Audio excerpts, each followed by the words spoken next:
Welcome, guys. Thanks for tuning in to the first ever episode of the Talking Bit podcast. My name is camRage, and I'm here with my co-hosts Inveigh, Deez, and Meatbagg. So, what is the Talking Bit podcast? So, just as a quick overview, the Talking Bit podcast is just us talking about the games we love, the passion we have behind them, and pretty much talking freely and openly about the industry as a whole, our experiences, what we hope for in the future, and whatnot. So to kick things off, I'm going to introduce you to my co-hosts in order, and they're going to tell you a little bit about themselves. So Inveigh is going to kick it off. Let us know all about yourself, man. His mic is muted. Discord, bro. Yeah. And we'd like to bring How in... did that happen? There it is. We'd like to bring in the slow golf clap. Ladies and gentlemen, welcome to the Talking Bit podcast, where we have no technical difficulties.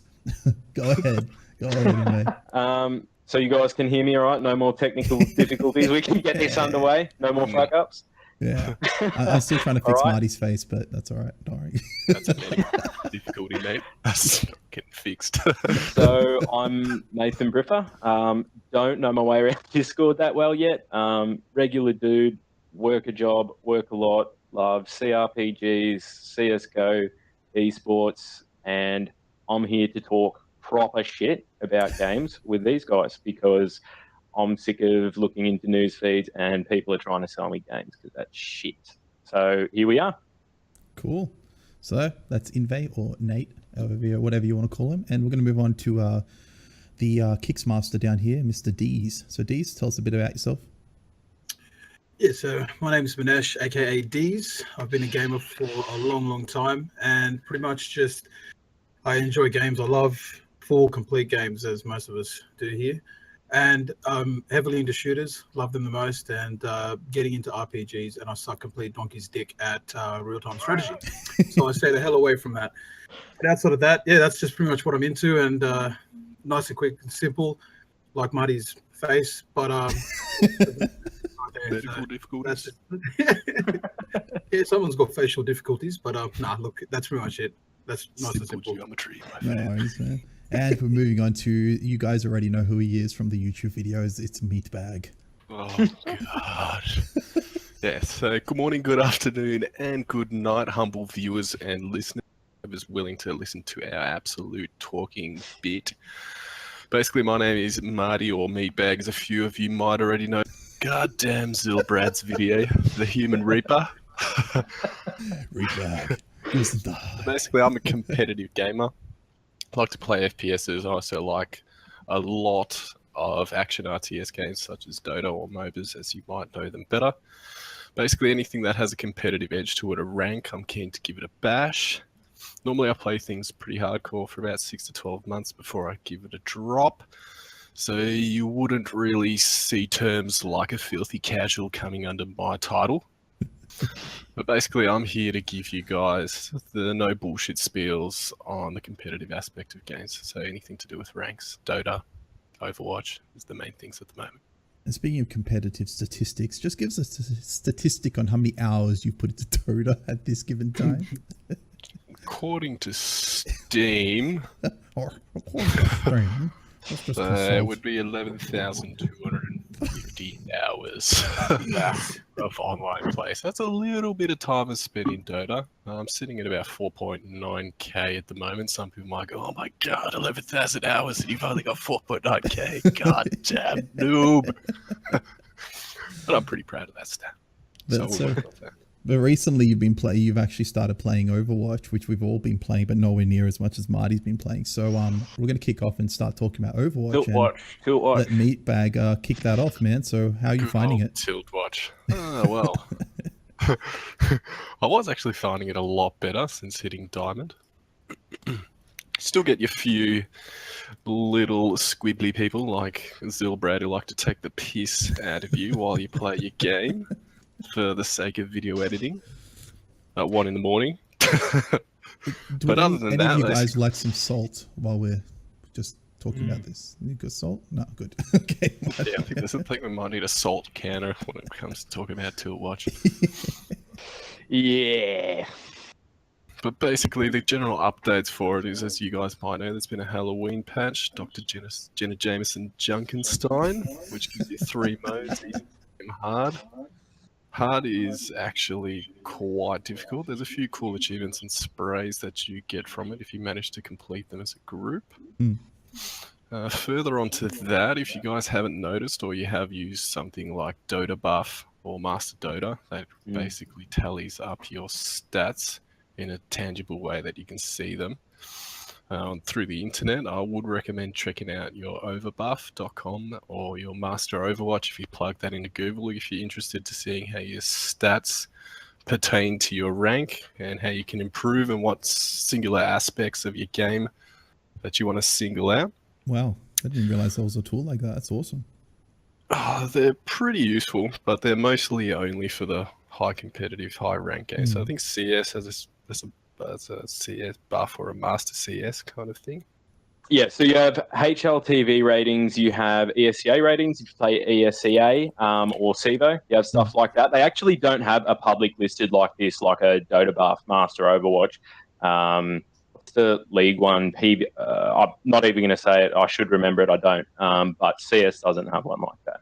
Doesn't have an actual public where you can look up against your Steam ID or something like that. Shit. Okay.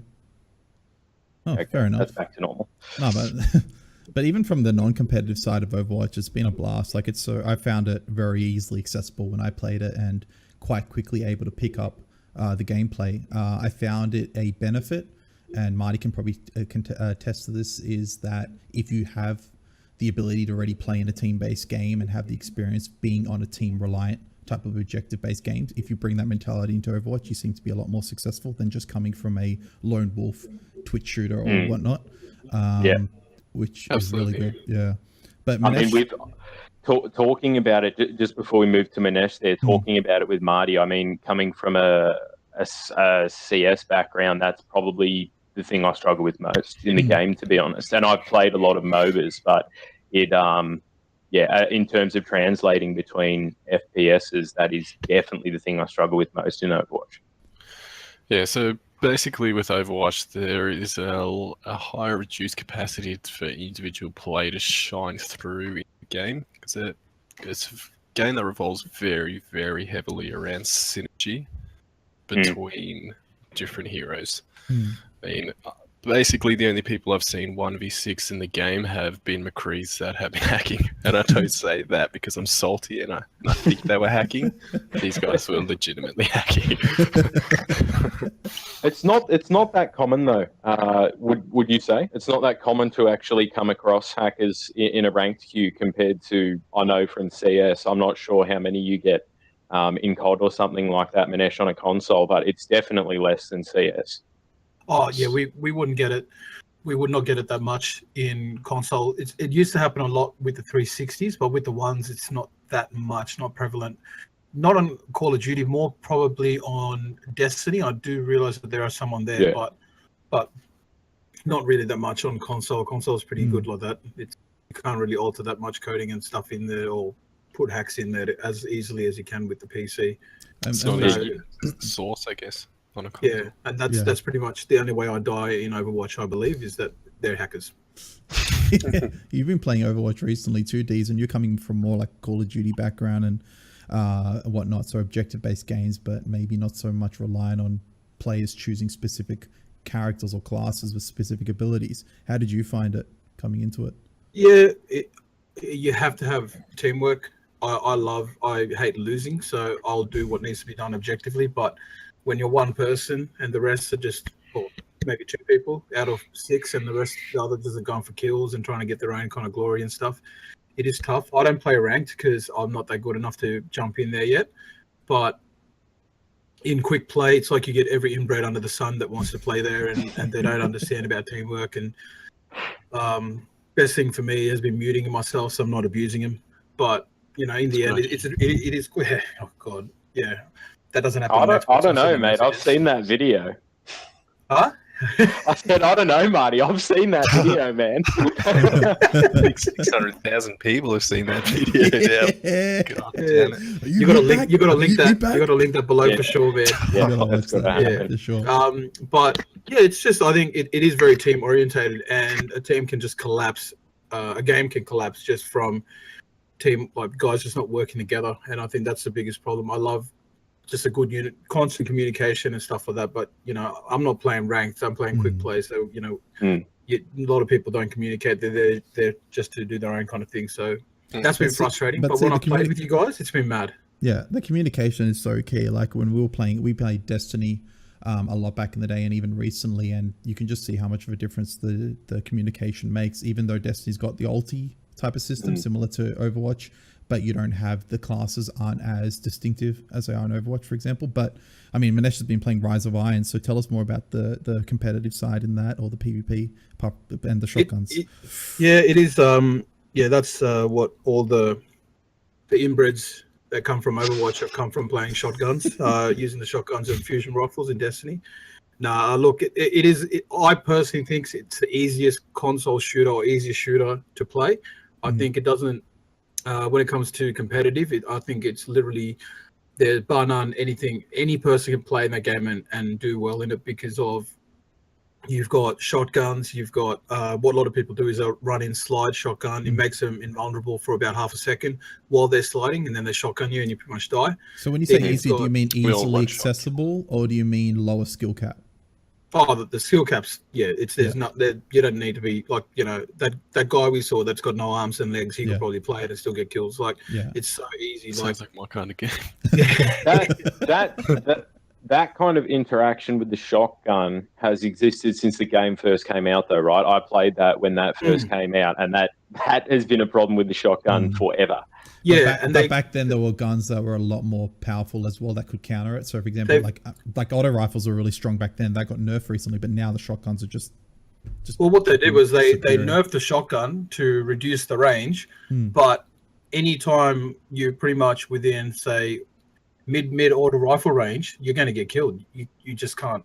You can't do anything. It's really tough. And so the fact that they haven't changed that, and that's why I think it's purely tailored towards new players. And you've got grenades that trace, you can throw them at people and then it traces after them. And then you've got ultis that are overpowered. There's a lot of things where they've made it very easy for anyone to play. And I understand that side of it, but it is actually an enjoyable game. If you could somehow limit stuff like that, I think it would be really good. But that's been the frustrating part of the PvP side of it, is just that I'll wreck face most of the time, but sometimes I just lose it. I lose my mind. I go all, I guess, Marty in that video off, and I just go human nuts. Reaper.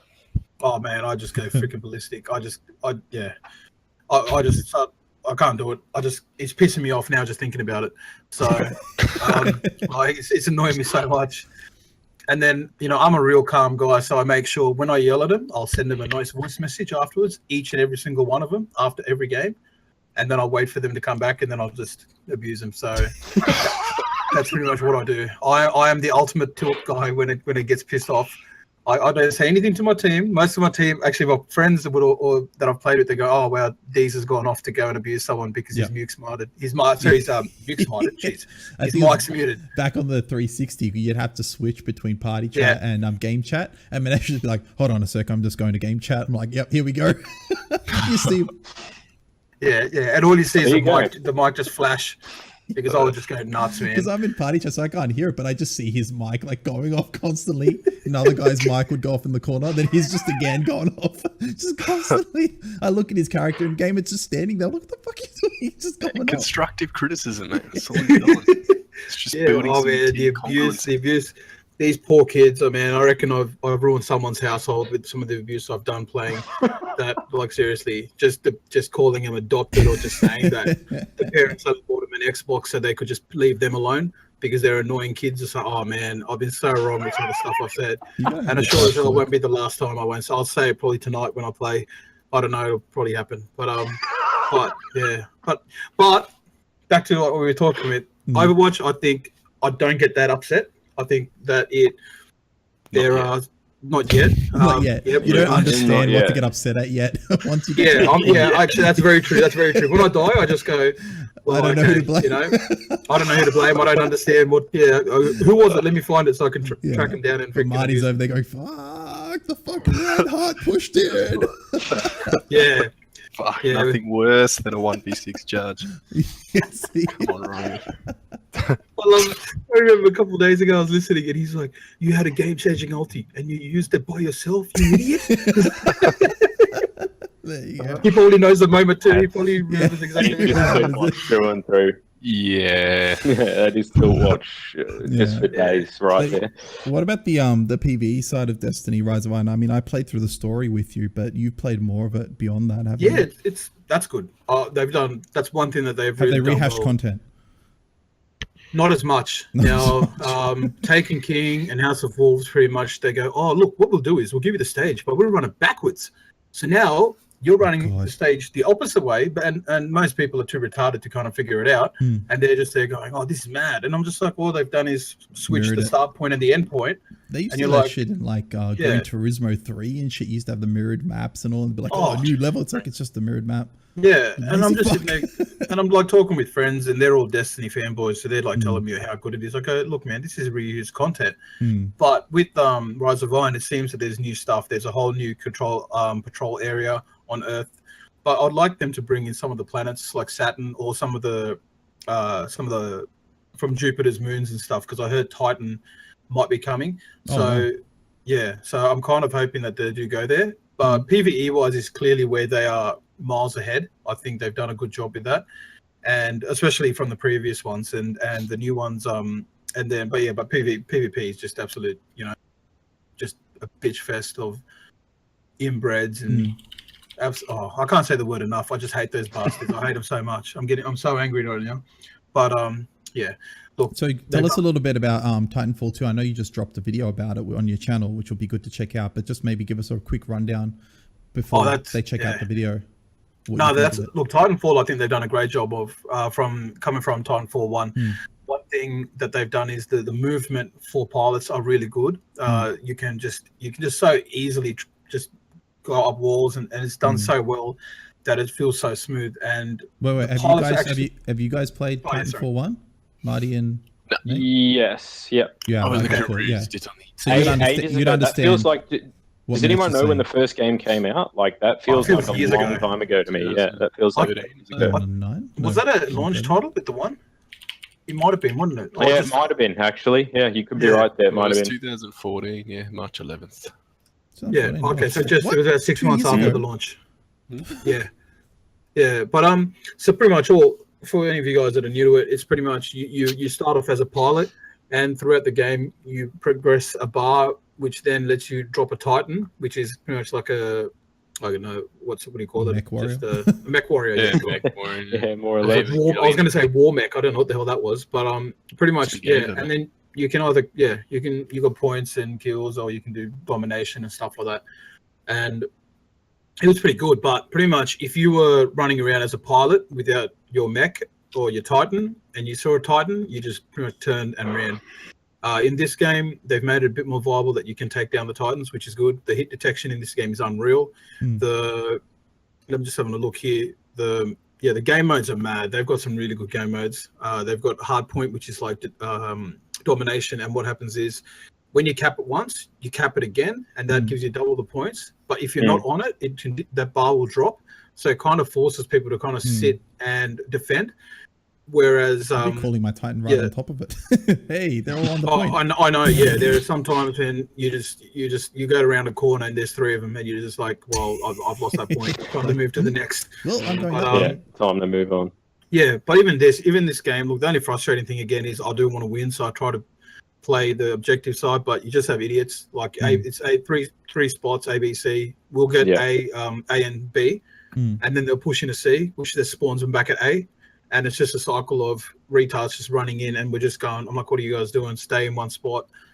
So at least in this one, my whole team can hear me, so I do go off, and I will tell them.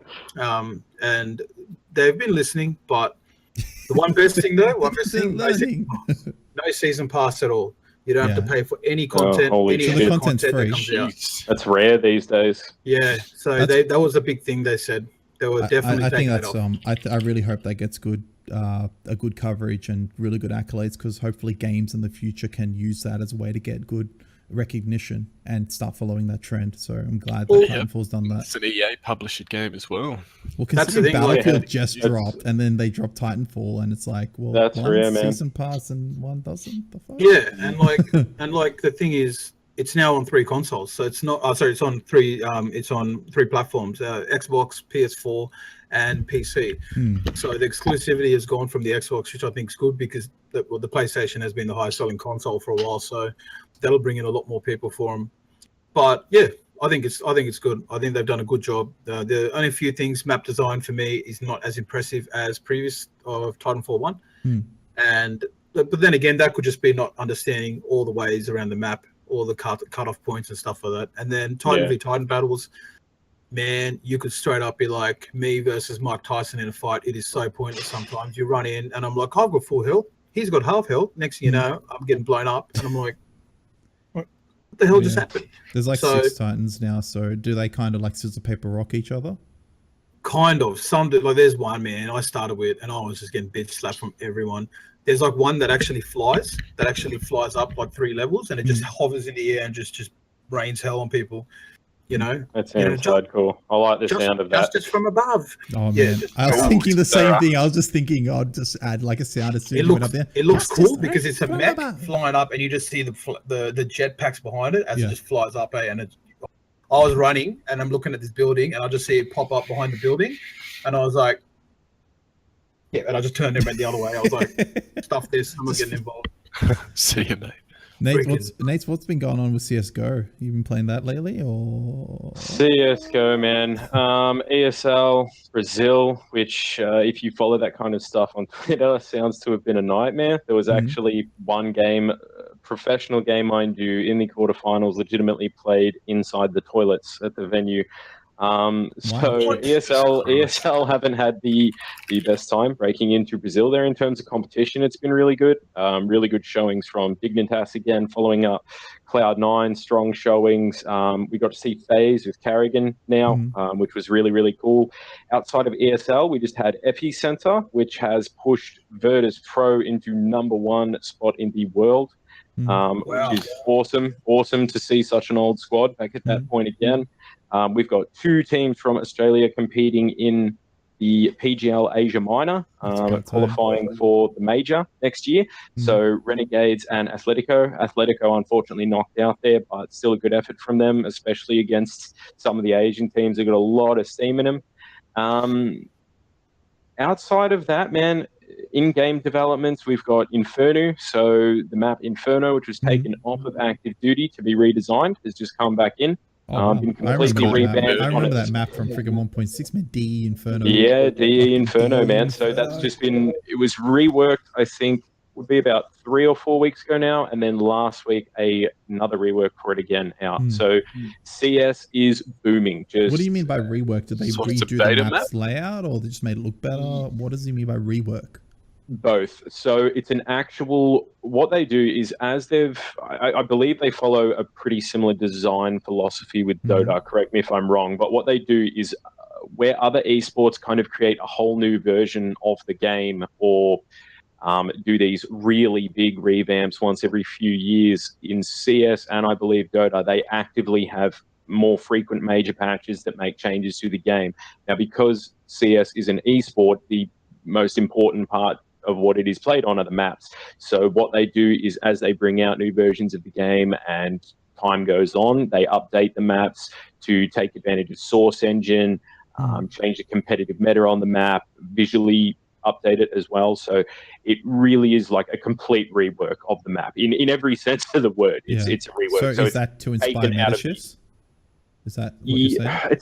I wouldn't say it's by a meta shift. I just say if... No, it's like to inspire a meta shift. Is that what it's trying to do? I mean, it does. It indirectly does. They really do change the map. Like there are some huge changes on there. Visually, they're massive. It is a full rework. So you're right in there is a meta shuffle, but they more do it just because the map does get old. I mean, obviously they have the ability with Source Engine to just take content and throw it in, and it's always compatible with every version of Source. So yeah, it keeps the game fresh. It's Inferno's pretty cool. I think it will be good when it gets back into the active roster. Has CSGO been ported to Source 2 yet? No, there's like every patch, there's detailed patch notes released, of course, and you see they're implementing more and more Source 2 features and bridging the gap, but no, it hasn't actually switched yet. But Dota's running on Source 2, isn't it? Yeah. Yeah, it officially ended its beta by releasing it to When was Source that? 2. A year and 2 years ago, about that. Yeah, it was a while. Yeah. Everyone's sitting there hoping for it for Source. I mean, anyone that's used the Source 2 engine Dota, the Source 1 engine Dota, you see the difference. So, Marty, so what's going on with Dota 2 anyway, since it's come out of this Source 2 beta, huh? I'm sure more is happy on that. Yeah, that was basically about 3 years ago. Getting into 2016 Dota 2, there was the 6.88F gameplay update. There's also been a nice little documentary series that they've released, and they're calling it True Sight, which is going to be a multi-part kind of, I would call it maybe a mockumentary, even though I don't understand the correct definition of that word. But basically, it's a mock documentary where they follow around two teams, Fnatic and EG, basically giving players an insight into how it looks like if you are actually a top-tier esports gamer. Oh, okay. Interesting. Didn't they do another Dota documentary before? I remember seeing yeah, something. they have. They have. What was that one? That was the Valve one. That was the actual Valve one. They're free to play. That's Free to play. I was going to say Born to Win, but that's I know that's something else. So free to play, it's similar to the free to play scenario, but instead of following around the whole Dota 2 scene, they've microed it down into these two teams that they're following, which was Fnatic and EG again. You know what would be a good series? Having a series of Manesh playing Dota 2 on live cam.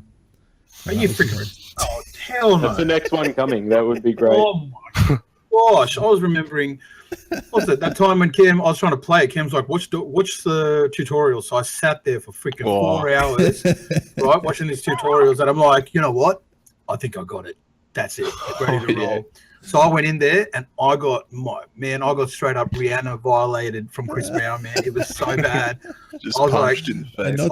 I walked in, I'm running around doing my click, because I hate, first of all, I can't stand click to move, but I'm doing it anyway. I'm like, look, there's a there. Next thing you know, pop, I'm out. I'm like, wow. And this is when the 200 community... APM game, mate. It's a rough game to just stroll into, man. Like, it's not the Isn't there like only a few buttons as well? So even with less things to do, I was still getting violated so And then severely. on top of that, he had the toxic community, which was at like a pretty toxic time, just abusing. What the fuck are you doing? Oh yeah, as soon as they started yelling at me, I ran in on purpose. Yeah. It's a walking Christmas park, man, when you play Dota 2 until what? Yeah, I walked in and I was just getting abused. I know this is completely off the point, but Overwatch is probably the most fucking toxic game in the world to play poorly. It genuinely is. Especially when you get instigated. It's up to us. Up to us to change that, listeners, as a whole community. Instead of dropping videos about breaking the toxicity. Yeah, and just taking the piss out of people. And then cutting the part where you take the piss. You hear that, Seal, Brad? Yeah, but full on, like, fucking hold your Reinhardt, I'll just do it. Right, if you're going to be saying stuff like that, at least try and give the constructive criticism at the end. Hold your Reinhardt ulti because it's 30 seconds till the game ends, and we've only got 2 alternates to hold them off for the last push. If you give people a constructive feedback like that, they'll be more inclined, especially as you move into a higher tiers of rank. I'd also say what would be good is beyond that is acknowledging if they do listen and then they do something then you say good stuff. Then you say that was good. Well, yeah, promotes good team congruency, and people actually start communicating and talking more. It's so important. It is. I think I've said this to Marty before. It's probably one of the most important parts of the game. I think there really are a lot of other esports you can get away with not communicating a ton, but this you have to communicate like a fucking lunatic, and you win for it. Yeah, exactly. Remember, you only have to be with each other 15 minutes.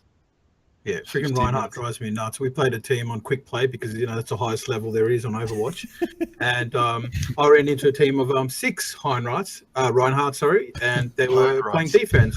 I can't even say anything, man. Well, My that looks like all commuter 6 of turned those high into- ratted up your ass. Yeah, my commuter was all different, nuts. and now freaking Reinhardt. Oh man, we ran into 6 of them. They were defending, and they just had 6.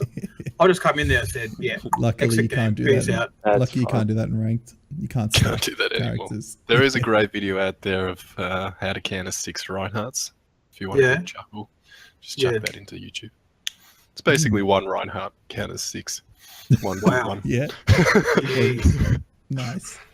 It's a video of Um, one Reinhardt destroying 6, doing exactly that strat. Pillboxing on the point Mm. and not moving. What would you call it? What's pillboxing? See, I don't understand like the terminology with some of the So stuff. you remember the Roman Legion? Oh, They used to build up, wall up. So like Yeah. a phalanx. yeah. Yeah. Basically that. Jeez. So you can't basically do that. 300. One. No, the best one was we were playing one, and I think it was Cam had the one that just sent people off the edge, or just the knockback. Oh yeah, I was Diva at Yeah. that time. And Yeah. I had Farah. Is it Farah the one that's got Mm. the knockback as well? Yeah. Yeah. So we were just like they had 4 people on there, and we just boom, and they all went off the edge.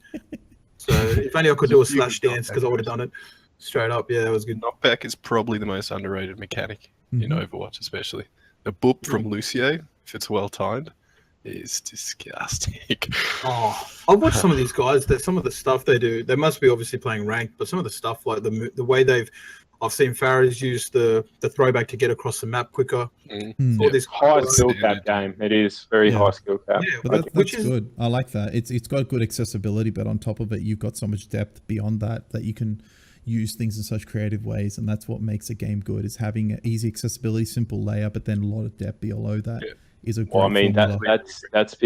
that's been Blizzard's almost exclusive motto in how they design their games for how long now. I mean, talking about Blizzard games, Not always successful. Have you World of tried to learn Warcraft 7.1. StarCraft? Yeah. I think if you spoke to people that played like Brood War and that for a long time, then went to 2, I think they'd say, yeah, Blizzard definitely got a bit limp. Yeah.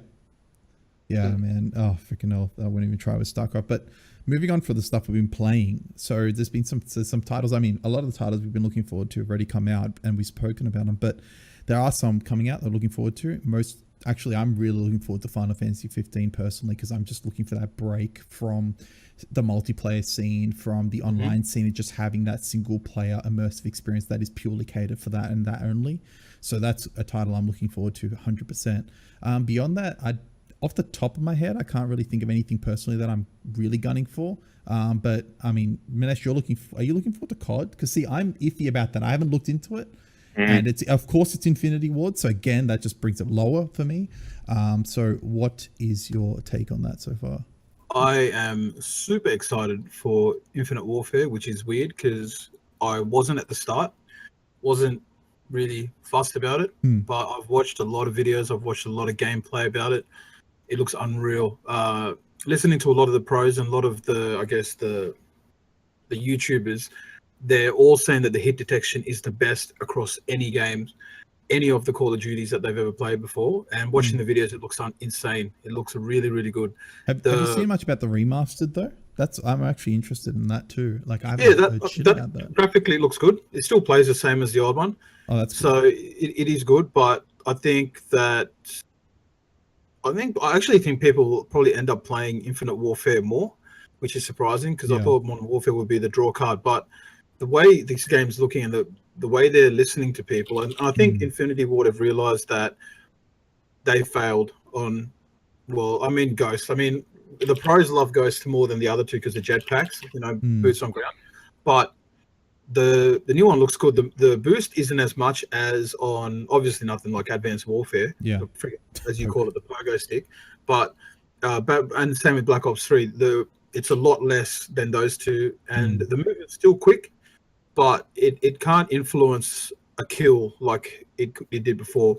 Time to kill is a little bit less, but that's fine. But then again, they're saying that, but then you've got the hit detection too, so your bullets are actually hitting. So whereas in Black Ops 3 there was issues with that towards the end.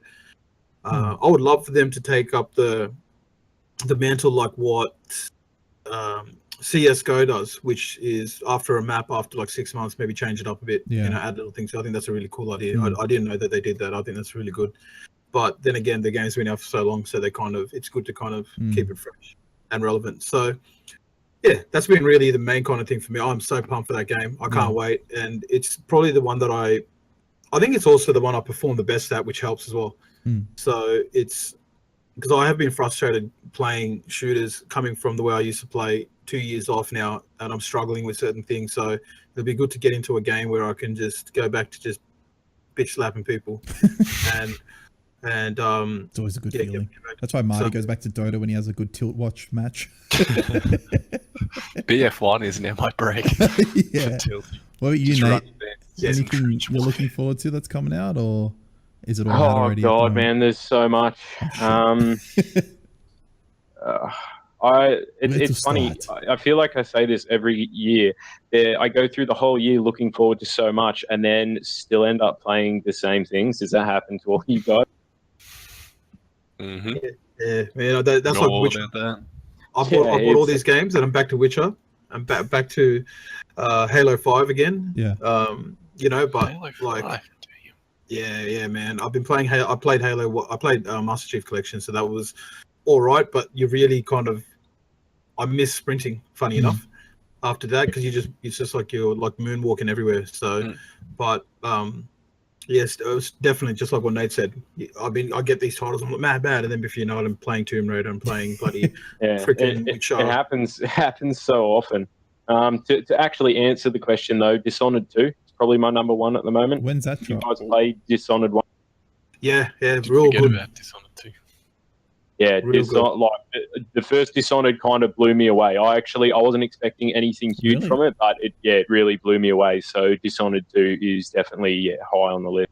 Yeah, great story. And at first I wasn't that much of a fan, but then I played it recently, and the stealth aspect and just the story. There's so much going on. I think they've done a good job. It's a really well done game. I think. Yeah, the story, the mechanics of the game, thematically, I think they just fucking blew it out of the park. It was a real gem to me when it released. So, November 11th for Dishonored 2. Definitely looking forward to that. Another Divinity Original Sin 2, Torment, Tyranny. There's an endless list, man. There's an endless list of these games I want to play. Pick apart from Dishonored, pick one more, and that's probably the next one you're looking forward to the most, and tell us about it a little bit about it. Most hypes wouldn't. Dishonored's probably the closest. Most hypes would be Original Sin 2, and Tyranny. I'm just too much of a Tyranny, and I'd have to throw Torment in there. CRPGs every time, they'll always get me. They always get me on the hype train, and that's the reason I've chucked hard time back into Pillars of Eternity. Want to get the Original Sin Enhanced Edition playthrough in. There's just, if you're a CRPG gamer and you lived in the era of Arcanum's and Diablo 1s and Baldur's Gates and Neverwinter Nights, the quality of the quality of CRPGs that are hitting a high note now. Wasteland 3 just been successfully kickstarted on Fig. Serpent and the Staglands, huge shout out for that game. Ooh, the quality available is just fucking. Yeah, if you're into CRPGs, you're in for a treat right now. You have been for a little bit, and it's just on the up and up under rail as well. Yeah, it is just at an absolute high note. Love it. So much fun. Like even I find myself even just going back to Diablo every season just for that dungeon crawler feel. You know, that kind of brings me to a point that, admittedly, I have not put on this sheet, and I'm disappointed because I should be buying into the hype of this in this segment. But let me guess, Diablo's 20th anniversary is taking place at BlizzCon this year. Now, if you follow Diablo 3, they're into season 8. It's as stale as a bottle of piss. It is. It's been stale for a while. Some people would say the game's been stale since it first released. Do you think Blizzard actually have a plan for Diablo at BlizzCon? The schedule doesn't reveal anything. It's the last one on the list. See, the clues with Diablo, because I've been playing it pretty heavily each season and then dropping off after the season, I kind of got into it a bit. But every season up until 8 has always had new stuff come out with it. Every season they've dropped a massive amount of changes to classes, is the first new sets. proper dry season. Season 8 has been complete maintenance mode. There has been nothing added to it. It's just been ending season 7, here's season 8. So everyone's speculating there's going to be a big announcement. A lot of people are pointing towards potentially Diablo 4. I personally, from Blizzard experience, I feel it's going to be the two. Well, yeah, I'll say 3 based on what Marty just said. The 3 running theories at the moment are Diablo 2 High Def or Remastered Edition, Diablo 4 whole new Diablo game, or another expansion for Diablo 3. Yeah. What out of those, starting with Marty, what would you want to see most? I want to see Sombra.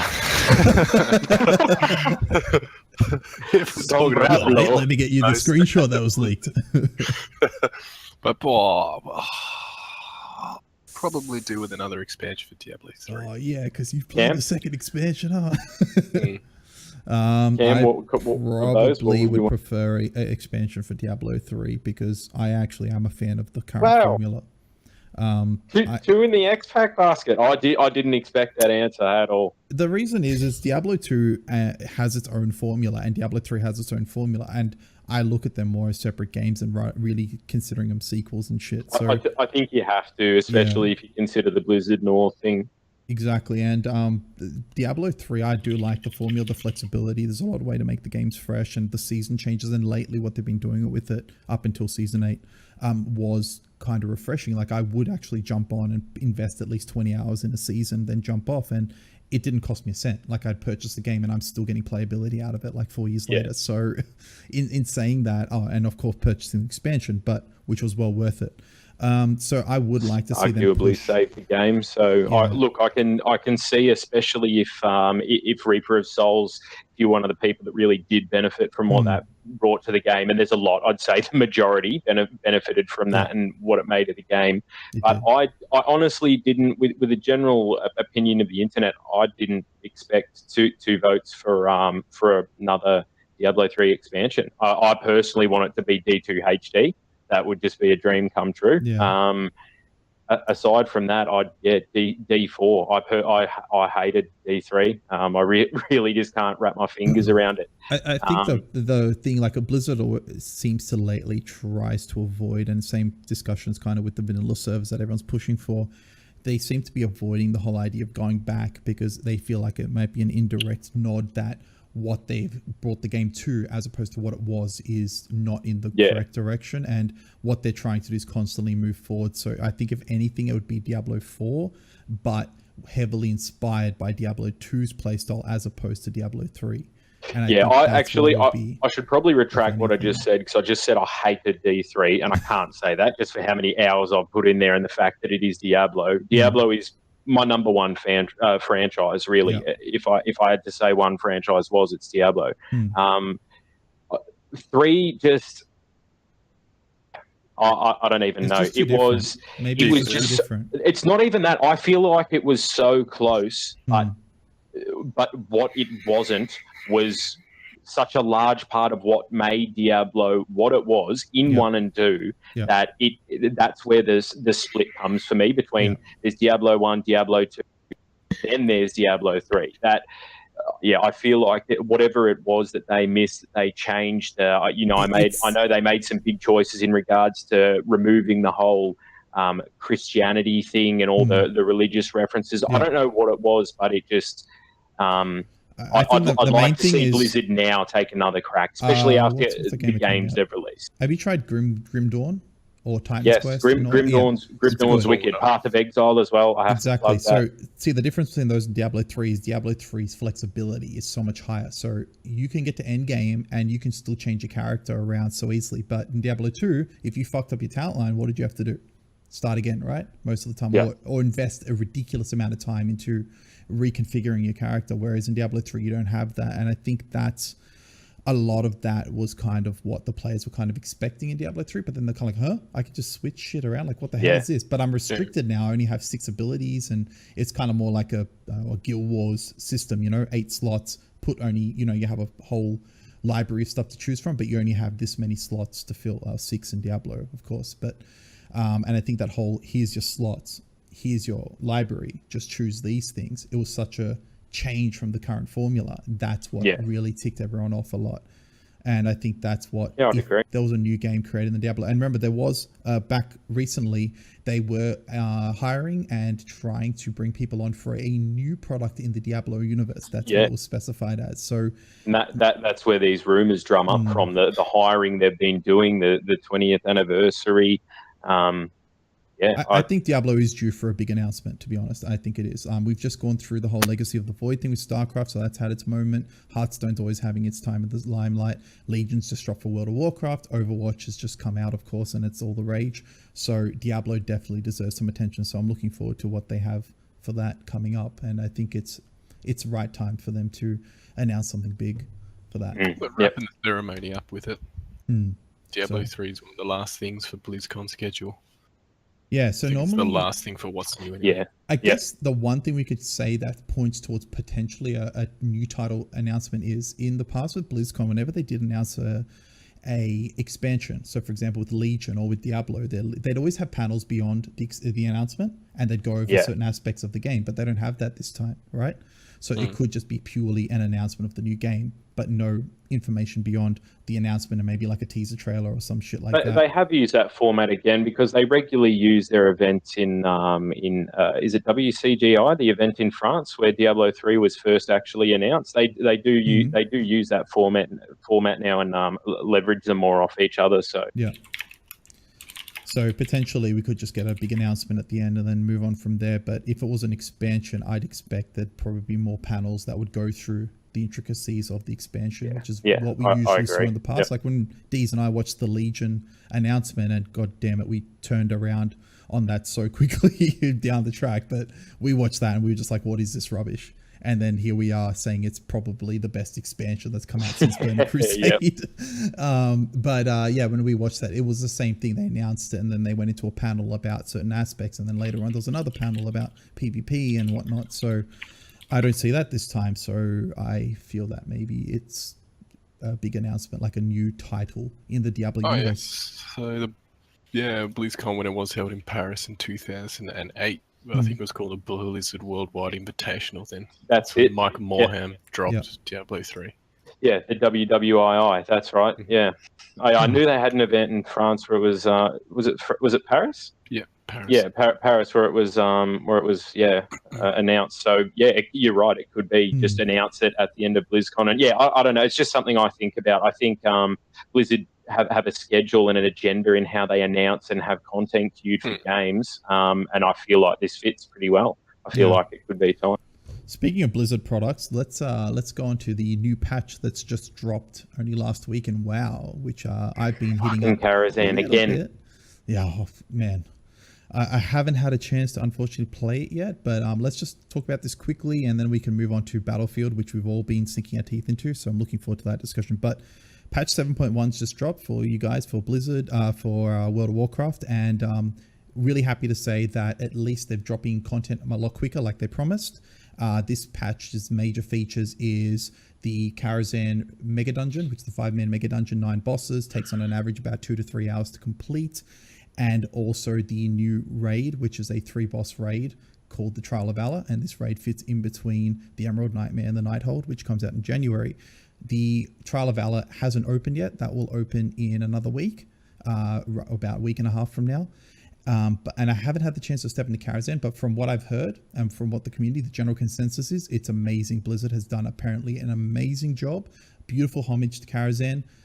Just for you guys, spoilers, of course, if you don't want spoilers, don't listen in, but just a very rough idea of what it's like. The first half of Karazhan is a tribute to the old Karazhan. You've got similar bosses that have been revamped. So Morose is still there. It's a similar fight, just updated a little bit and whatnot. And the second half is just completely literally turned on its head. You've got upside down sections. You've got all these new areas that didn't even exist. A completely new final boss. Completely different bosses. Flame Wreath is back. Don't move in the Flame Wreath. Sing the song. And yeah, people have just been raving about it. Apparently, it's just beautiful. So I'm looking forward to hitting that up and dropping a video on it. But as soon as I do, I will definitely talk more about that. Other than that, balance changes to all classes. My Fury Warrior got buffed. He's still bottom of the barrel in DPS, but luckily I'm tanking now for my Bottom feeder. luckily I'm tanking now for my guild, so it's not too much of an issue. Frost DKs are surprisingly doing quite well now. And I haven't really seen much differentiation with the other classes. I haven't looked into it yet. Ret is still stupidly OP. Apart from the little bug they had at the start. But yeah, other than that, 7.1's been a welcome change. There's been a lot of undocumented changes that people have been finding, and although it wasn't planned, a lot of quality of life came in, which was it's good. And a lot of people haven't actually this wasn't intended, and I think a lot of people just say probably just a bad patch note writer, but a lot of these things have come in that people have been discovering themselves, and they said this is actually enjoyable kind of playing, and they're going, oh shit, I didn't realize this has changed, it's not in the patch notes. So that's kind of just magically worked in their direction. But that's patch 7.1. We'll get into that more next time once we have more experience with it. However, Battlefield 1, boys. Battlefield 1. Insert whistle sound. Oh, get the pigeon! Fuck the whistle sound, man. We need the horn sound when the dreadnought rolls in. Oh my god, yeah. All of us have had a chance to dabble in it, whether a little bit or a lot. I mean, I'll start off probably one of my favorite aspects of it is the squad format seems to be encouraged a lot more with a few more tweaks, like the command orders, being able to easily give those out to your team. And I'm finding that with the World War I setting, man, they've just done a brilliant job. It just feels a lot more immersive. Would probably be the word. They have done great. What would you say off a very first impression? What would you say the last Battlefield was that was this quality? Bad Company 2. Yep. Yeah. BC2 for sure. I mean, that was the one that actually got me into Battlefield full on, and I haven't played anything like it since. Like 3 was interesting. Like me and Deez played a lot of 3, and 3 was quite a step pilot up. ever. Quite a step. It didn't end up like, I don't know. This one's just really hit me really well. Like it's just been such an immersion in war in such a way that really hasn't been presented before. The horrific side of war is really evident in this game compared to any other war game I've kind of played. The other war games make it more fun, whereas this is really kind of throws you in and you actually just kind of go, there's just shit everywhere and you're actually in like you're freaking out. Horrific translates to awesome. Yeah, it's great. To me, it's funny that the game feels as brutal as it presents itself, but I also don't remember playing a Battlefield that's been as fun as this. Like this is such a fucking fun game. But it's polished. That's why it's polished out of the box.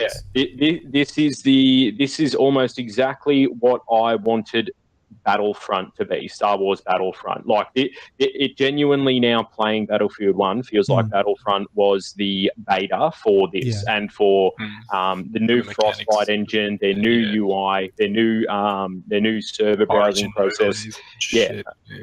Origin is still a massive hunk of shit, and EA will not cop a break on that front until they just completely overhaul it. It's fucked. It's the most unmalleable dog shit client I've ever used, but like Battlefield 1, what the fuck, man? So where did this come from? Where did this come from, Dice? They've done really well. Manesh's, you jumped on a little bit, but from what did you see initially? Because you tried the prologue level. Like, how did it look for you? Yeah, it was cool. Yeah, it was a good game. I'm pretty much scared crapless when I'm in the game.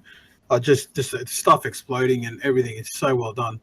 I like how the weapons take time to get used to, and it's not as easy. I'm used to just using like assault rifles and stuff like that, so I can put my reticle on them and that's generally enough. But here it's so much more, man. I'm just getting freaking violated so badly in this game. It is not even funny. I don't even know half the time. I'm so scared to move because I just think I'm going to get shot, and I think bombs exploding. So they've done a good job on representing what war was like in the small way that they can through a video game. They've done a real good job of showing a little of what these men and women went through back then. Mhm. So it's like just the opening level. Like, you know, I'll be talking about it. So if you haven't played it, don't listen to this. But, you know, just how you shift from when one guy dies to another guy. And right at the start, it says you're not expected to survive.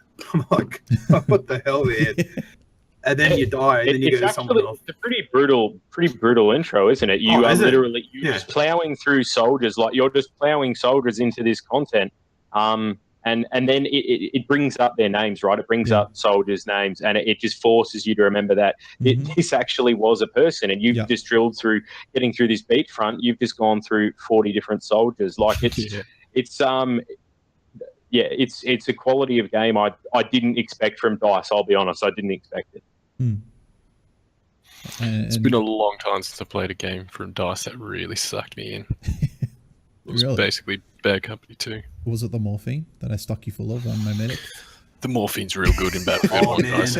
I've seen some fantastic videos. It's nothing better.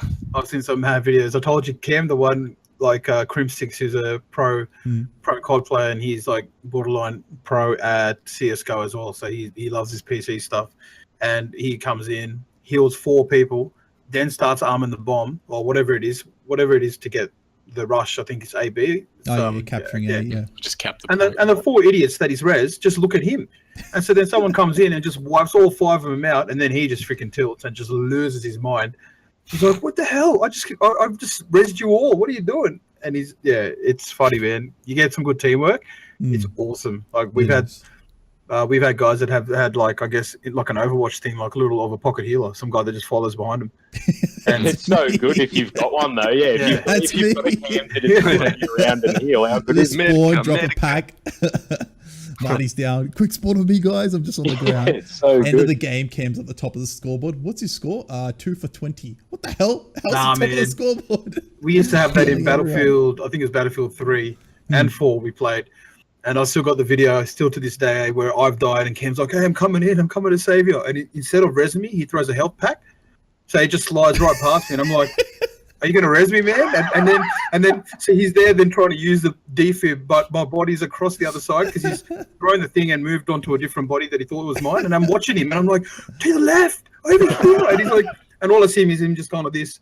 I'm trying. It's not working. Like, it's the wrong person, man. Wrong person. Oh, man. That what you just described, though, the chaos of Battlefield, that is one of the biggest appeals of the game, though, is it not? Like the way they make it feel like a Battlefield. Battlefield 1 is crazy, exactly it, man. That's what I said. I've never, especially with you have the gas grenades now in this, as well as smokes, frags, and incendiaries. I don't think I've ever gone to cap a base in Battlefield. And yeah, sure, some guy might have ghosted me with a Jeep loaded to the tits with C4, but I've never just been peppered by gas grenade after gas grenade, just punished for trying to cap sites. Then Marty's throwing the smoke grenades, being tactical. So Marty, I can't see. So underrated. Yeah, they are. But no, overall, if you haven't got it yet, go out and buy Battlefield. Nothing more to be said. Just give it a shot. It's definitely worth the the standard edition's more than enough. Just grab that, give it a shot. It's definitely worth getting it. Yeah, buy the base edition off Green Man Gaming while the discount's there. Unfortunately, EA don't get to pay me to say their pricing or anything is good. Their pricing on Battlefield is like just someone shit in a blender and has served it to you with your wheat bix. So Green Man Gaming and get the standard edition because fuck paying the money they want for it. Yeah, man. I suck at Battlefield 1 and I still like the game. So, I mean, yeah, I'm that guy that you would expect running around just looking at the air. Just like, oh, look at this. Quite pretty in the game, though. Oh, there's a plane over there. Boom. And then next thing you know, there's a freaking mortar that's landed on my head. So it's just pretty much, Speaking of a Battlefield, I wonder how much of a Battlefield next week's going to be. You boys are hitting up PAX, huh? We are 2016. Tasty event. So it's weird to think we're here already. It's weird to think you're here already. In terms of being at PAX Aus 2016. Jeez, this is the year went flying. Has it been going since 2013, 2012? I've been to all of them. I can't even remember. I think 4 years now. This is the 4th one. Yeah. Yeah. Two at the showgrounds, 2 at the conventions. One and three. So this is its 3rd year at the convention center before that place goes into expansion mode. And the tickets for Saturday haven't sold out yet. Well, yeah, which is a stark first years. Yeah, it's a stark contrast to the previous years where it has sold out like in just flat out time. I'm not sure. Yeah, I'm not so sure what to think of that. I think it's going to be a good event anyway. ESL have got on board for their CS:GO AUNZ finals. That'll be good. I think the push for esports there is good. It looks like they've got the indie areas set up at the exact same sites that they have in the past, and the indie area is always a good sense of fun. Is there anything you're in particular looking forward to seeing there? I think the biggest thing for me is going to be Dawn of War 3 stand. I'll probably smash out for a good 2 or 3 hours. That would be good. I could definitely hear about that, man. Dawn of War I'm actually 3. quite interested to see how the Overwatch 6v6 comp goes on the Friday, just to see the general kind of just have Marty yelling out at them. Quality we've got here. What you doing?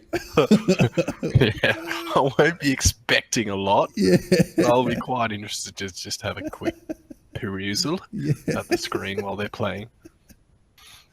But definitely indie game stand. He walks off. That's it. I'm gonna get a hot dog. Fuck this. Insert Hanzo meme. Yeah, for sure. Exactly. Anything you're looking forward to, Nate? At PAX specifically? Indie area is always a massive thing for me, man. I always love seeing what's going on there. Dawn of War 3, of course. That's another installment into the Dawn of War series. Been something I've been looking forward to for a while. Outside of that, I think a lot of value that you don't expect you're going to get just comes from actually moving around the event and seeing everything that's going on. There is generally an absolute fucking boatload of it. There's always something to there's always something to pull you in, and the event's been big every year. It's been run.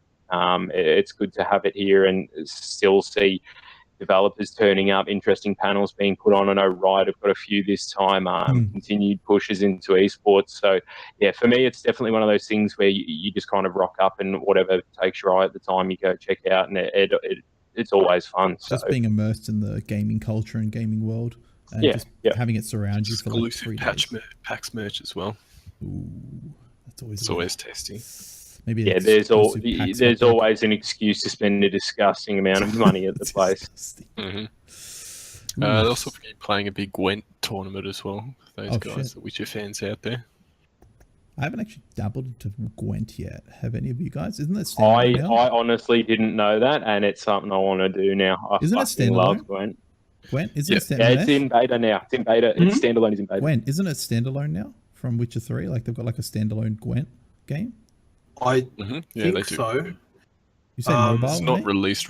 Like it's not released as of yet. I remember them announcing it. It's in closed beta now, so you can harass your way for an invite, but I think they've got a hard. It's going to be tough for them with that game because it is quite. It's simple. It's very simple. It is complex to a point, but I just don't think it's not like a Hearthstone or stuff like that where there's so many things that counter. It just comes down to kind of the luck of the draw in a sense, and you've also got to be smart with how you if you pass on a round or if you put stuff on. But I just think I'm not really. Yeah, everyone's jumping on the digital card scene since Hearthstone had so much success. And I'd love to do. Yeah, that I think they'll. I don't know, man. Which is the bomb, man. So generally, anything they did, this game blows my mind. CD Projekt Red are kind of untouchable in that regard, aren't they? They're really on a hot streak. Oh man, that's the thing. That's the only thing I can sit back and go, okay, maybe they might hit it out of the park because, like, their stuff is just on point. Like, Witcher just for me is untouchable, hands down. Now for me, my favorite RPG game of all time. It's untouchable. Yeah. That's coming from a massive Final Fantasy VII fan.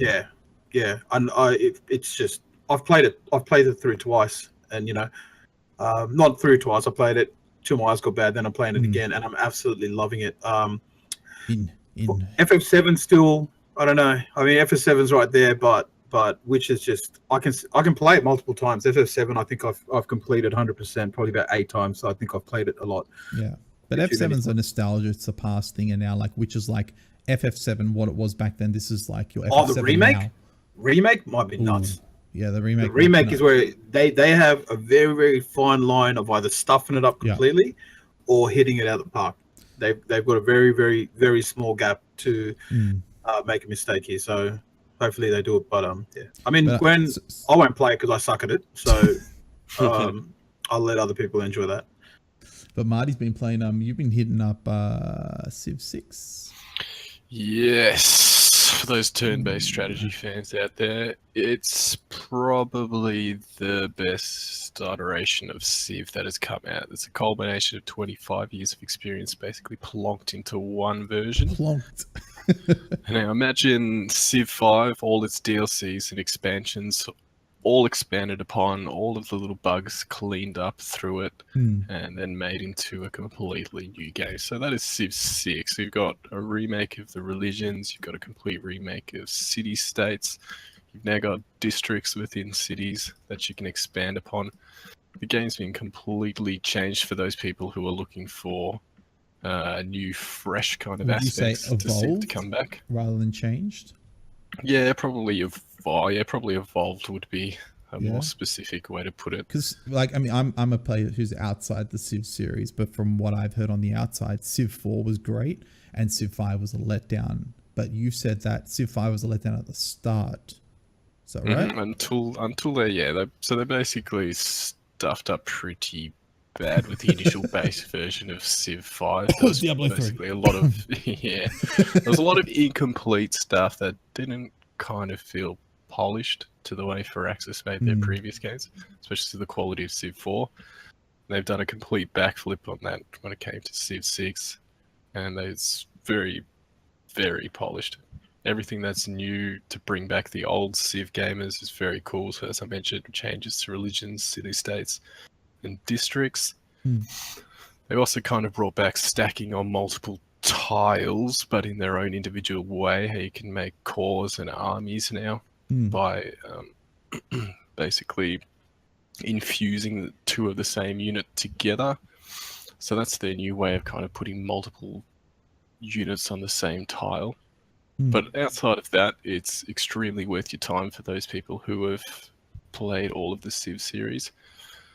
And for the people who haven't played it, probably talking about, I'd say, top 3 turn-based strategy games that are out there. How accessible is it for someone like me who's never really delved into a Civ game? How accessible is Civ 6? Am I going to go, There is a reason the whole one more turn meme. It's one of those games where you kind of start it off and you're like, wow, there's a lot of stuff to kind of take in. Yeah.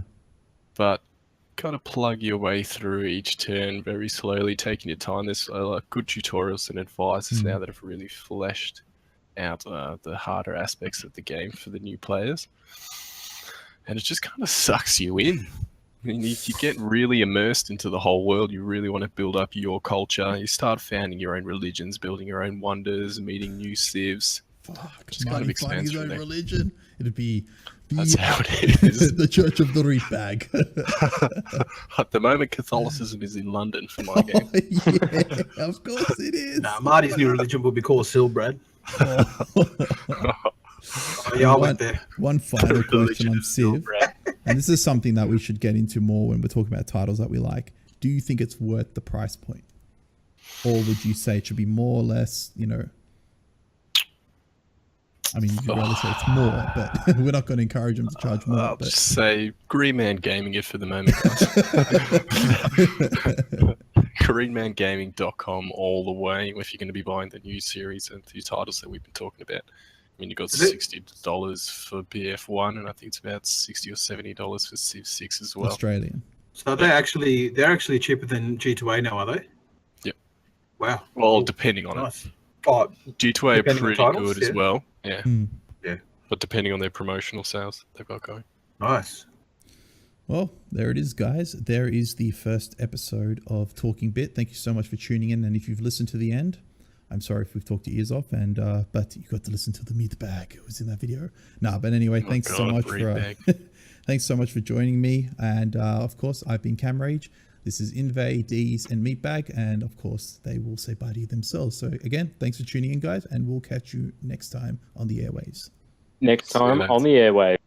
All right. Next time on the airways. Oh yeah. Come on, give us a die. Give us a squatting Russian. There it is. All right. Squatting slabs. Yeah. And to all you squatting Russians out there, keep it real. Catch you later.